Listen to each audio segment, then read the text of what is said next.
অকালে চলে গেলেন কাছাড়ের অতিরিক্ত জেলা কমিশনার যুবরাজ বড় ঠাকুর। রবিবার বেলা 4:30 হায়দ্রাবাদের এআইজি হাসপাতালে শেষ নিঃশ্বাস ত্যাগ করেন তিনি।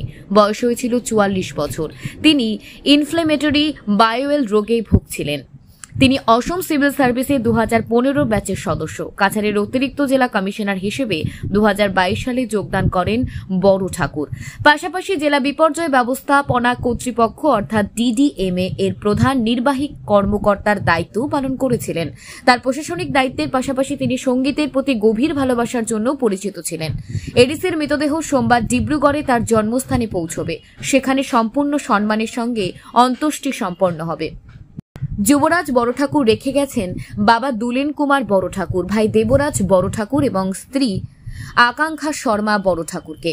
তার মৃত্যুর সংবাদে কাছাড় জেলা প্রশাসনের শোকের ছায়া নেমে এসেছে। উল্লেখ্য, এডিসি বড় ঠাকুর 2017 সালে দক্ষিণ শালমারায় সহকারী কমিশনার হিসেবে তার প্রশাসনিক কর্মজীবন শুরু করেন। তিনি নগাঁও এবং দলগাঁওয়ের সার্কেল অফিসার এবং হাইলাকান্দি জেলার সাব ডিভিশনাল অফিসার সহ বেশ কিছু গুরুত্বপূর্ণ পদে কাজ করেছেন। তার দক্ষতা, বিনম্রতা এবং অবিচল নিষ্ঠার জন্য পরিচিত। এডিসির বড় ঠাকুর তার সহকর্মীদের প্রশংসা এবং জনসাধারণের ভালোবাসা অর্জন করেছিলেন।